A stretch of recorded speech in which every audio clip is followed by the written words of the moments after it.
ஆண்டவர் இரட்சகருமாக இயேசுவின் இனிதான நாமத்தினால் உங்களை வாழ்த்துகிறேன். இந்த நாள் நம்முடைய ஆவிக்குரிய சிந்தனைக்காக லூக்கா எழுதின சுவிசேஷம் 24 அதிகாரம் 46 வசனத்தை நான் வாசிக்கிறேன். எழுதியிருக்கிறபடி கிறிஸ்து பாடுபடவும் 3ஆம் நாளில் மரித்தோரிலிருந்து எழுந்திருக்கவும் வேண்டியதாயிருந்தது.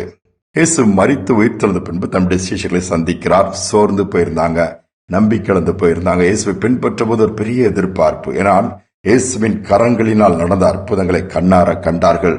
போகிற இடங்களெல்லாம் மகிமை வெளிப்பட்டது. மரித்தவனை உயிரோடு எழுப்பினதை பார்த்தார்கள். 5 அப்பா 2 மீனை பெருக செய்து ஆயிரங்களுக்கு பகிர்ந்து கொடுத்ததை, பலவிதமான தாக்கத்தை ஏற்படுத்தக்கூடிய அற்புதங்களை அதிசயங்களை பார்க்கும் பொழுது இவர்களுக்கு பெரிய ஒரு சந்தோஷம், ஒரு பெரிய பிரமிப்பு. இயேசுவை சந்தோஷமாய் பின்பற்றினார்கள். ஆனால் இயேசு சிலுவை பாதையில் கடந்து போகும் பொழுது, பாடுகளின் பாதையில் கடந்து போகும் பொழுது அவர்களால் ஏற்றுக்கொள்ள முடியவில்லை. இதனால் நாம் நம்பி வந்த இயேசுவானவரை இப்படி பாடுகளின் பாதையில் போய் இவ்வளவு நிலைமை வந்துவிட்டால் நம்முடைய நிலைமை என்ன என்று சொல்லி எல்லாம் பின்வாங்கி போய் சோர்ந்து போய் பழையபடியும் மீன் பிடிக்க போய்விட்டார்கள். யோசித்து பாருங்கள். இப்படிதான் இயேசு அவர்களை சந்திக்கிறார். எதற்காக நான் அனுப்பப்பட்டேன்? என்னை குறித்து பிதாவின் சித்தம் திட்டம் என்ன? நான் இந்த பாதையில் தான் கடந்து போக வேண்டும். ஏற்கனவே தீர்மானிக்கப்பட்ட ஒன்று, நியமிக்கப்பட்ட ஒன்று, எழுதியிருக்கிறபடி என்று ஆண்டவர் அந்த இடத்தில் சொல்லுகிறார், புரிய வைக்கிறார். இன்னைக்கு கிறிஸ்துவானவர் பாடுகளின் பாதையில் தான் கடந்து செல்ல நியமிக்கப்பட்டிருந்தது. அந்த பாதையில் கடந்து போய் ஓட்டத்தை வெற்றிகரமாக முடித்தார். பின்வாங்கவில்லை, சோர்ந்து போகவில்லை, பின்னிட்டு பார்க்கவில்லை, எந்த இடத்திலும் முடியாது என்று சொல்லவில்லை. பிதாவின் சித்தத்தை அப்படியே நிறைவேற்றினார். நமக்கும் அப்படித்தான் பாடுகளின் பாதை கர்த்தர் வைத்திருக்கிறார். சிலுவை பாதை என்பது அதுதான். கல்வாரி பாதை என்று சொன்னால் இயேசுவை பின்பற்றுகிற ஒரு பாதை. ஒருவன் எனக்கு ஊழியம் செய்கிறவனாயிருந்தால் என்னை பின்பற்ற கடவன் வேதம் சொல்லுகிறது. அதுவும் இன்னொரு இடத்தில் சொல்லுகிறார், ஒருவன் என்னை பின்பற்ற விரும்பினால் தன்னைத்தான் வெறுத்து தன் சிலுவை எடுத்துக்கொண்டு அனுதினம் என்னை பின்பற்ற கடவன். ஒரு ஆப்ஷன், விருப்பம் இருந்தால், இயேசுவை பின்பற்றணும்னு விருப்பம் இருந்தால் அவருடைய பாதை தான் நமக்கும்.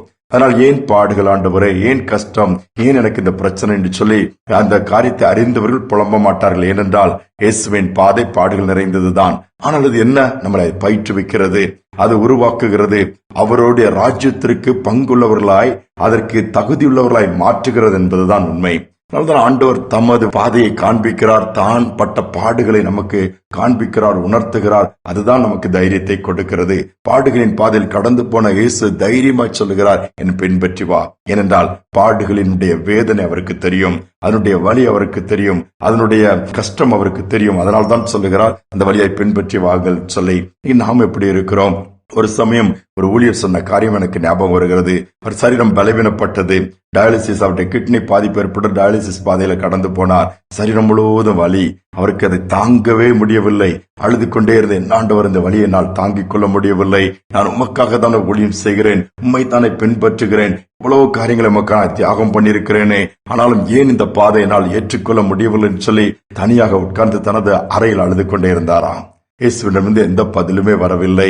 எந்தவித ஒரு அந்த ஆரோக்கியத்திற்கான வழியும் பிறக்கவில்லை. அப்படி அழுது கொண்டிருக்கும் திடீரென்று சொல்லி அவருடைய கண்களை ஆண்டவர் திறந்தாராம். திறந்திருக்கும் பொழுது அப்படியே கல்வாரி காட்சியை ஆண்டவர் காண்பித்தார். கல்வாரி காட்சி என்று சொன்னால் இயேசு தொங்குகிறதாக மட்டுமல்ல, லிட்டரலாய் சிலுவையில் அவர் அறையப்படும் பொழுது கைகளில் சிறசிறந்த வடிந்த ரத்தங்கள் மட்டுமல்ல, அவர் துடித்த வேதனையின் பாதை, அவரை சவுக்கினால் அடிக்கப்படும் பொழுது அப்பொழுது துடித்த வேதனையின் பாதை, சிலுவையை தோளில் வைத்து அழுத்தி சுமக்க வைக்கும் பொழுது அந்த வேதனையான அந்த பாதையை அப்படியே தத்ரூபமாக அவருடைய கண்முன்பாக தேவன் கொண்டு வந்தாராம்.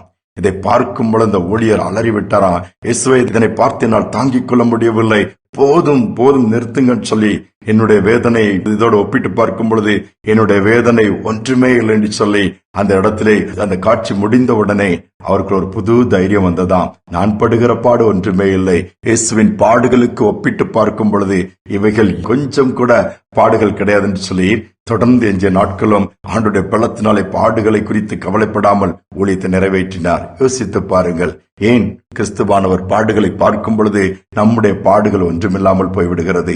அவ்வளவு பாடுகளை நமக்காக ஏற்றுக்கொண்டார். குற்றமில்லாத தேவாட்டுக்குட்டியாக அவர் நமக்காக இரத்தத்தை சிந்தினார். பாடுகளின் பாதையில் கடந்து போவீர்கள் என்று சொன்னால் இயேசுவின் கல்வாரி பாதையை பாருங்கள், கல்வாரி காட்சியை பாருங்கள். நிச்சயமாகவே கல்லான இருதயமும் கரைந்து போய்விடும், காயங்கள் ஆற்றப்பட்டுவிடும், நம்முடைய பாடுகள் ஒன்றுமில்லை என்று சொல்லி நம்முடைய சிந்தையும் தெளிவாகிவிடும். தாழ்த்தியவருடைய கரத்துல கொடுத்து ஆண்டவரை சார்ந்து கொள்வோமா?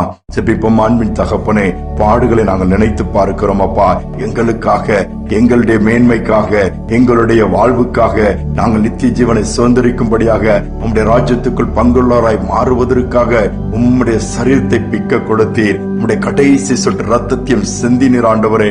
எங்களுக்காக ஜீவனே கொடுத்தீர். அந்த பாடுகளின் மேன்மை நினைத்து பார்க்கும் பொழுது நாங்கள் கடந்து வருகிற இந்த பாடுகள், நெருக்கமான பாதைகள், நிந்தைகள், அவமானங்கள் ஒன்றுமே இல்லையப்பா. ஆனால் இவைகளை பார்த்து நாங்கள் சோர்ந்து போய் விடுகிறோம். இப்படிலாம் என்னை குறிச்சு பேசுறாங்களே, இப்படிலாம் நடந்துக்கிறாங்களே, இதெல்லாம் எத்தனை நாட்கள் இந்த பலவீனம், எத்தனை நாட்கள் இந்த வியாதி, எத்தனை நாட்கள் இந்த கஷ்டம் சொல்லி ஒவ்வொன்றாய் புலம்புகிற பிள்ளைகள் ஒருவேளை இந்த செய்தியை கேட்க நேரிடுமானால் என் ஆண்டவர் உம்முடைய பாடுகள் நிமித்தம் அந்த பிள்ளைகளுக்கு ஒரு தைரியத்தை கொடுப்பீராக, பலனை கொடுப்பீராக. மீண்டுமாய் தொடர்ந்து நியமித்திருக்கிற பாதையில ஓடக்கூடிய சிந்தையை நீர் கொடுப்பீராக. நாள் முழுவதும் நடத்துங்க. கிருபையின் மேல் கிருபை உண்டாகட்டும்.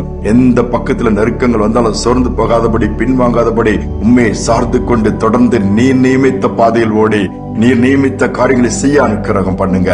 தாழ்த்தி ஒப்புக் கொடுக்கிறேன். துதிகனமை ஏற்றுக்கொள்ளும் இயேசுவின் நாமத்தில் பிதாவே, ஆமேன், ஆமேன். பாடுகளை பார்த்து பயந்து போக வேண்டாம். பாடுகளின் பாதைகளை பயணிக்கும்படியாகத்தான் கர்த்தர் நம்மை அழைத்திருக்கிறார். சோர்ந்து போக வேண்டாம். தொடர்ந்து முன்னேறி செல்லுவோம். முடிவு நித்திய பேரின்பம். இந்த சிந்தனையோடு இந்த நாளை தொடருவோம். மீண்டுமாய் நாளை தினம் சந்திப்போம்.